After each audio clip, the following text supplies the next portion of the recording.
The wind howled through pine branches as James Harrison stoked the dying embers in his fireplace. Another storm was rolling in, the kind that buried everything in white silence for days. Perfect. That's exactly why he'd chosen this spot, 10,000 feet up where the air was thin and visitors were rare. He'd spent 3 years building this life of solitude after leaving the military medical corps. The mountains didn't ask questions about the shadows under his eyes or the tremor in his hands when helicopters flew overhead. They just stood, ancient and indifferent, while he pieced himself back together. The first flash came just after midnight. James might have mistaken it for lightning, if not for its peculiar purple hue. The second flash lit up his cabin like daylight, followed by a sound he'd never heard before, a deep thrumming that made his teeth ache. Something massive tore through the clouds above his cabin, trailing fire and strange lights. The impact shook the ground hard enough to rattle his coffee mug off the table. In the sudden silence that followed, James found himself already pulling on his boots. "Damn it," he muttered, grabbing his medical kit and a flashlight. Old habits died hard. He'd spent too many years running toward disasters to ignore this one, even if every rational thought screamed at him to stay put. The crash site was easy to find, marked by a deep gouge in the snow that stretched for nearly 100 yards. Steam rose from melted snow, and the air smelled like ozone and hot metal. But it wasn't the wreckage that made James stop dead in his tracks. It was the figure half buried in the snow. She looked almost human, if humans had skin that shifted colors like the northern lights and hair that seemed to float in still air. She lay crumpled in the snow, wearing what looked like some kind of flight suit made of a material he'd never seen before. James approached cautiously, medical training warring with self-preservation. When he knelt beside her, he noticed she wasn't breathing normally. Her chest rose and fell in quick, shallow bursts, and her skin had a grayish tinge that couldn't be natural for her species. "Hey," he said softly, touching her shoulder. "Can you hear me?" Her eyes snapped open, all 3 of them. The third eye in the center of her forehead fixed on him with an intensity that made him want to step back. Instead, he held his ground. "I'm not going to hurt you," he said, keeping his voice steady. "But you need help. You're in shock." She made a sound like wind chimes, then switched to perfect English. "Cold, so cold here." Her temperature was dangerously low, even for whatever species she was. Without thinking too hard about it, James shrugged off his coat and wrapped it around her.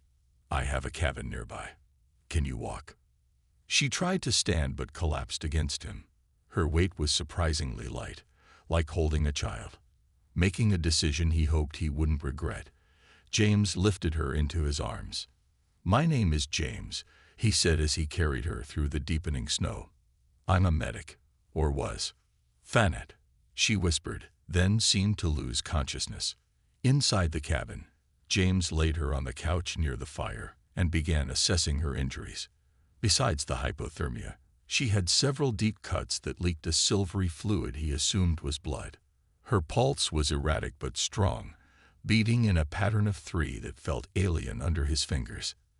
As he cleaned and bandaged her wounds, Thanet drifted in and out of consciousness, murmuring in a language that sounded like crystal breaking.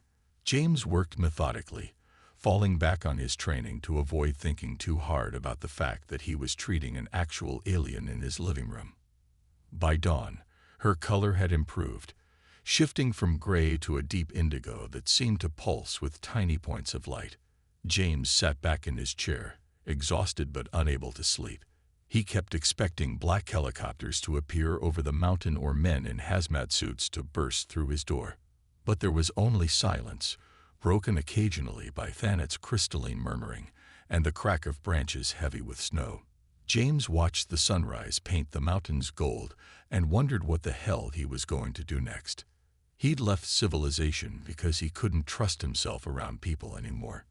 Now the universe had dumped an injured alien on his doorstep, and he found himself doing exactly what he'd sworn to stop doing, trying to save someone who might be better off without his help. Thanet stirred, all 3 eyes opening slowly. She looked at him with an expression he couldn't read, then spoke in that perfect English again. "You helped me." "Yeah," James replied, running a hand through his gray-streaked hair. "I did." "Why?" It was a fair question, one he wasn't sure he had an answer to. "Because you needed it," he said finally. "And because sometimes helping is the only thing that makes sense." She sat up slowly, the movement unnaturally graceful despite her injuries. "They will come looking for me." "Who?" "The ones who shot me down." Her middle eye fixed on him again. "You should have left me in the snow." James felt a familiar tension settle in his shoulders. "Yeah, well, I've never been good at doing what I should. Trust in the dark." James woke to the sound of humming. Not the mechanical drone of his generator, or the wind's whistle through pine needles, but a melody that seemed to vibrate in his bones. He found Thanet by the window, her 3 eyes fixed on the falling snow, producing sounds no human throat could make. "The crystals in your atmosphere," she said without turning. "They sing as they fall." James poured coffee into his chipped mug, trying to act like alien small talk was perfectly normal. "You mean snowflakes? Is that what you call them?" Her skin rippled with colors that reminded him of deep-sea creatures. "On my world, nothing falls from the sky except ash and acid." "Sounds lovely," James muttered, then caught himself. "Sorry, I'm not great at conversation anymore." Thanet turned to face him, her movements liquid smooth despite her injuries. "You were a healer, but now you hide. Why?" The question hit too close to home. James set his mug down harder than necessary. "Sometimes hiding is safer, for everyone." "Yes," she agreed, her middle eye closing briefly. "I understand this well." Over the next few days, they fell into an odd routine. James would check her wounds, which healed at an impossible rate, leaving traces like constellation patterns on her skin. Thanet would ask questions about Earth, each answer seeming to both fascinate and sadden her. It was during one of these sessions that she finally told him the truth. "I was not meant to be here," she said, watching him change a bandage. "My kind were brought to your world in secret years ago. We were meant to be weapons." James's hands stilled. "Weapons? My species can adapt to any environment, absorb and replicate genetic material. They thought they could use us to create perfect soldiers." Her skin darkened to midnight blue. "But they did not understand what they were taking." "Who are they?" "Your military, a division so secret it has no name." She met his eyes. "The same ones you ran from." James felt ice in his veins that had nothing to do with the mountain cold. "How do you know about that?" "I can sense trauma," she said softly. "It leaves echoes in living tissue. Yours screams of battlefields and betrayal." Before James could respond, a distant sound made them both freeze. The thrum of helicopter rotors. Hunters in white. The helicopters appeared as black dots against the snow-heavy clouds, but James recognized the formation instantly. Search pattern. They were looking for something. Or someone. "We need to move," he said, already grabbing his go-bag. He'd kept one packed out of habit, never really believing he'd need it. Thanet stood in one fluid motion. "You should let me leave. They want me, not you." "Yeah, that's not happening." James checked his rifle, an old habit he'd never shaken. "I've seen what our government does with things they don't understand. You wouldn't make it a mile." Her skin flickered with patterns he was beginning to recognize as emotion. "Why do you risk yourself for me?" James thought about all the times he'd looked away, followed orders, kept his mouth shut. "Because someone has to." They slipped out the back door just as the first helicopter crested the nearest ridge. The storm was picking up again, which would buy them some time. James led them through the trees, using routes he'd memorized during countless sleepless nights. Behind them, his cabin erupted in flames. "They're erasing evidence," Thanet said, her voice carrying despite the wind. "They will say it was an accident, a recluse's cabin catching fire in a storm. No one will look closer." James gritted his teeth against the familiar anger. Some things never change. They moved through the forest like ghosts. James's knowledge of the terrain matching Thanet's uncanny ability to move without leaving tracks. But their pursuers were well-equipped and determined. The first shot came as they crossed a frozen stream. The ice exploded near James's feet, and he pushed Thanet toward the embankment. More shots followed, oddly silent. Suppressors, his mind supplied automatically. "They're using tranquilizers," Thanet said, her three eyes scanning the tree line. "They want me alive." "Lucky us," James muttered, then froze as footsteps crunched in the snow behind them. He turned slowly to find three figures in white tactical gear, weapons raised. "Dr. Harrison," one of them said, voice distorted by his mask. "Step away from the asset." James felt something he hadn't felt in years. Clarity. "You know what? I don't think I will." Before anyone could react, Thanet's skin blazed with light bright enough to blind. James felt her grab his arm, and then they were moving, faster than human legs could carry them, through the trees and deeper into the storm. The sound of pursuit faded behind them, replaced by the wind's howl and the strange harmony of Thanet's breathing. James realized she was practically carrying him, her alien strength making his weight insignificant. They didn't stop until they reached a cave system James had mapped years ago. Inside, Thanet's skin provided just enough light to see by, casting strange shadows on the rock walls. "They called you doctor," she said once they'd caught their breath. "Not medic." James leaned against the cold stone. "Yeah. There's a lot I haven't told you." "As there is much I haven't told you." Her middle eye fixed on him. "But perhaps now is the time for truth." Outside, the storm raged on, hiding them from the eyes in the sky. But they both knew it wouldn't last forever. Sooner or later, they would have to face what was coming. For now, though, in a cave high in the mountains, a human and an alien began to share their secrets, each word bringing them closer to understanding why their paths had crossed in the first place. Warmth between worlds. The cave held memories of ancient seas in its limestone walls.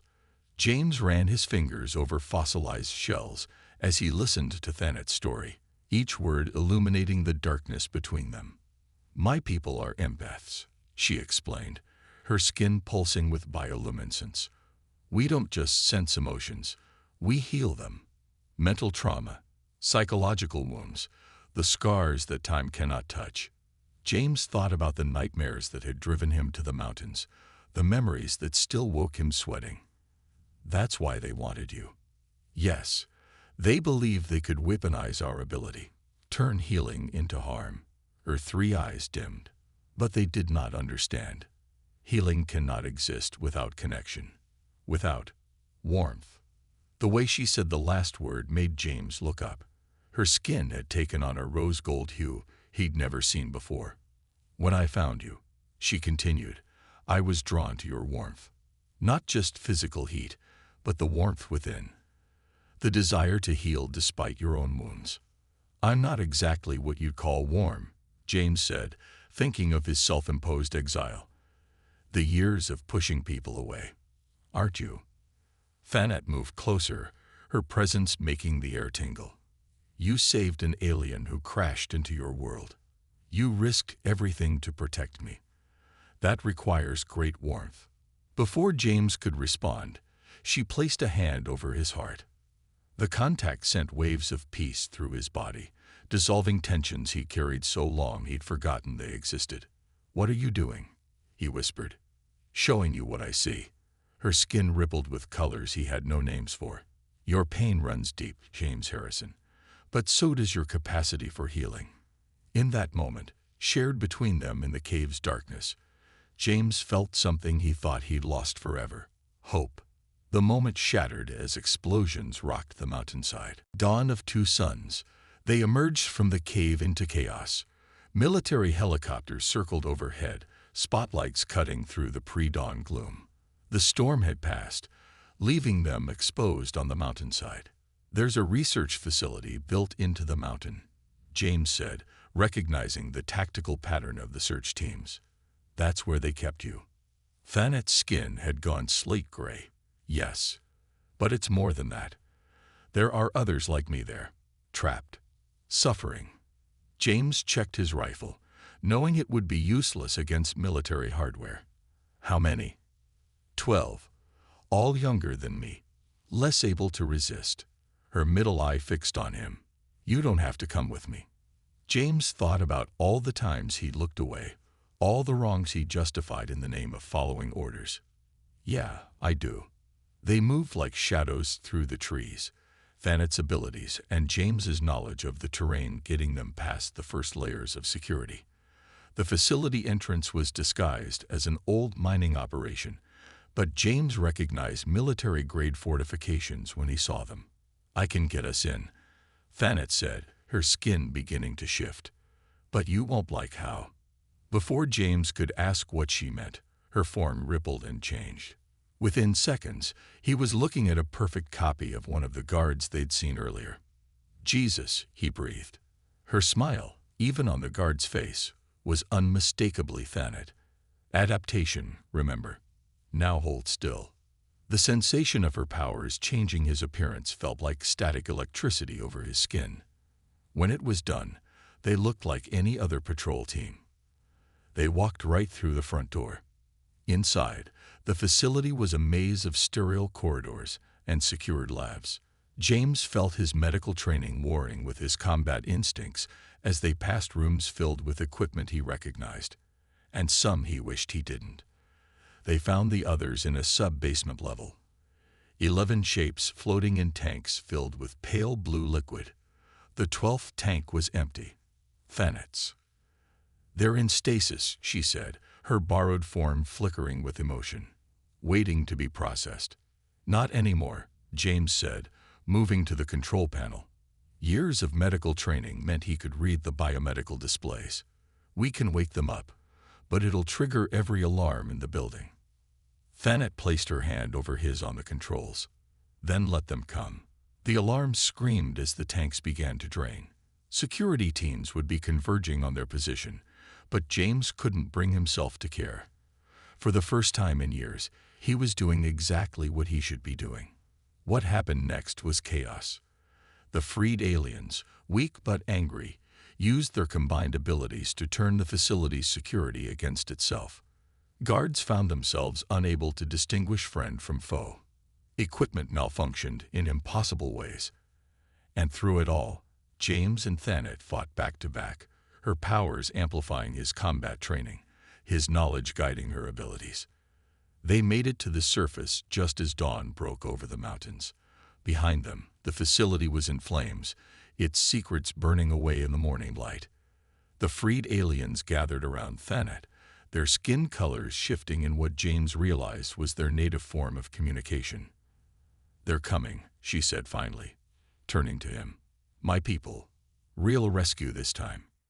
James looked at the rising sun, feeling the weight of everything that had happened. I guess this is goodbye then. It doesn't have to be. Thanet's skin shimmered with those rose gold hues again. My people have much to teach yours about healing. They'll need someone who understands both worlds. Someone with warmth. James thought about his cabin, now ashes in the snow, about the solitude he'd thought he needed, about the healing he'd found in helping others. Someone's got to make sure you don't get into any more trouble, he said. Thanet's 3 eyes crinkled in what he now recognized as joy. Above them, the morning sky began to fill with lights that had nothing to do with the sun. As they waited for her people to arrive, James realized something. Sometimes the deepest wounds could only be healed by reaching across the stars. Sometimes the warmth we need most comes from the most unexpected places. And sometimes salvation comes in the form of an alien woman collapsing at your door during a snowstorm.